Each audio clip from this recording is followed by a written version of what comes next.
Hey everybody, it's Jason Blaha here, and once again it is time for my client Jack's vlog, and Jack is about a month out from meet. Benching, we weren't happy with this week. It's something he told me just the other day, that he's tended to pull pecs sometimes coming right up on a meet. So he felt his pec cramping a little bit with that. It was just 295 for a single, so we're backing off a little on his benching this week. Told him, don't do any of the rep work that day.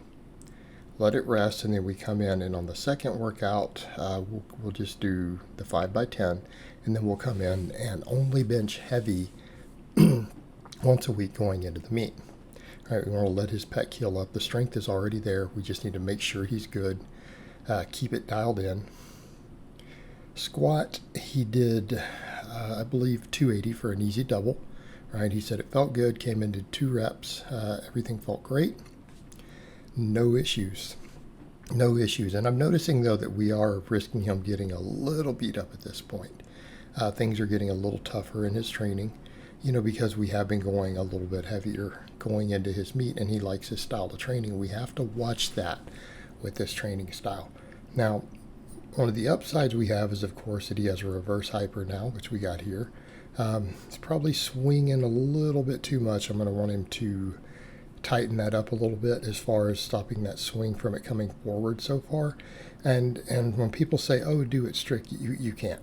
Like, to do these, which you guys think of as super strict, you have to go to such a lightweight that you lose most of the benefits. But you do want to, there's a sweet spot in there to where you control it enough to where it doesn't swing forward to your face. But it's almost invariably going to swing. These things are on roller bearings, so unavoidable. Talk about that more at the end. All right, then we do his dumbbell extensions.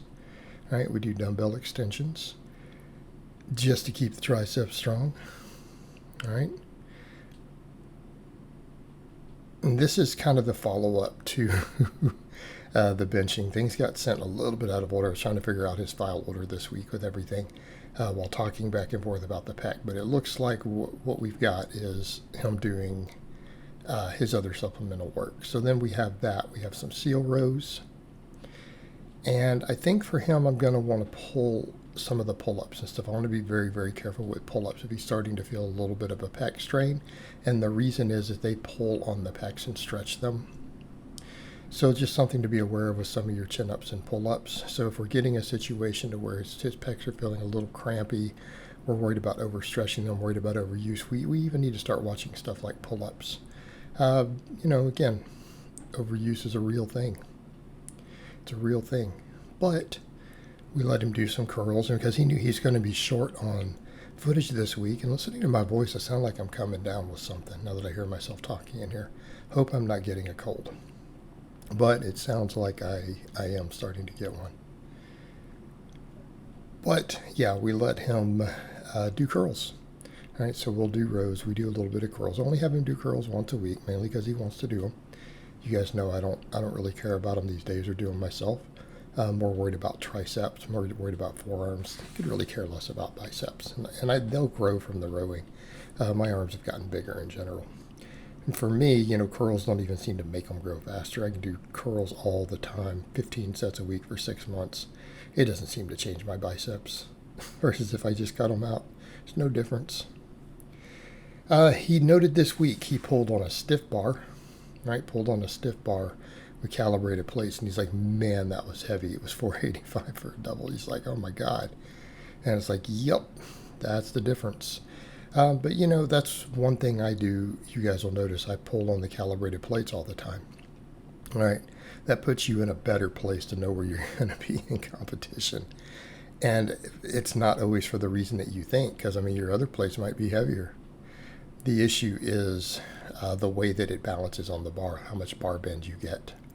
Calibrated plates are all in closer because they're much, much thinner. The bar bends less. You get up to a straight bar with calibrated plates, and you better be fast off the floor. You got to learn to drive off the floor. And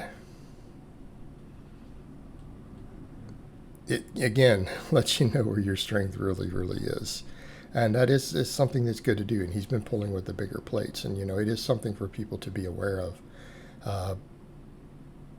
Because when we get to meets, you'll find a lot of times guys might sometimes PR on a squat or a bench. I don't ever PR on those because I do big water cuts. I'm not going to expect to be stronger than I was 2 weeks out from a meet. But a lot of people come in stronger if they don't do big water cuts. They're peaked for the meet. They've eaten a lot on that day. Everything's good. Get to their deadlift and then they flounder. Well, that's one of the factors. They may not have pulled on the same type of bar. They may have been using thick 45s. Okay? So why does that matter? Why does it matter? Because the amount of give in the bar.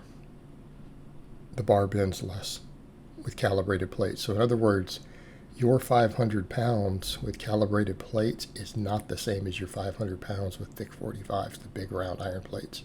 It is not the same. And if you're not really fast and explosive off the floor, the disparity could be big. It could be 20 or 25 pounds difference between using those plates.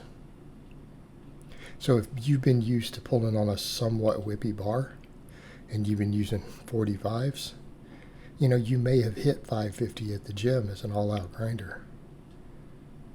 You get to those calibrated plates. You guys see where I'm going? When you get to those calibrated plates, what's going to happen? You have to explode off the floor harder. You've got to drive harder off the floor to lift the same weight. It throws people off. It throws them off big time. So let's talk about here with the reverse hyper. Yeah, we've got to bring his swinging in just a little bit. You know, and you can swing and get good at these and it'll carry over to deadlift. Mine used to when I swung more. But you got to have a lot of weight loaded on that machine. And I'm looking at his and looking at the way it's loaded right now. Unless he's going to put thin calibrated plates on there, he's not going to get enough weight on there eventually to be able to swing like that and still be strong at it. All right, when you start needing 500 pounds, it's going to be an issue loading it all up. I'm at that point to where I do it without the plates swinging all the way in front of my face. Look at my low back strength. It's difference there, guys. So just something to be aware of when you use these. And you know, the funny thing is, and it's really just about trying to control it on the way down. It's not that you're going to fully control it. It's finding that sweet spot and how much swing happens. But this is one of those movements that what you feel versus what you do is not the same thing. And until you film yourself, like you guys are doing your reverse hypers, you're not filming yourself, you have no idea what's going on with it. Because you won't feel the amount of swing that's there. Like, you won't feel it. If you feel like you have zero swing and you're perfectly controlling it all the way down, which is what mine feels like, it's going to swing but not that bad. If you feel like you're just kind of controlling the swing a little bit, it won't be controlled at all. And you'll see the difference once you start filming it. That's why I tell people, film yourself, it matters. All right, guys, but that's really all I have to say on that today. I hope it's been informative, and I'll talk to you guys next time.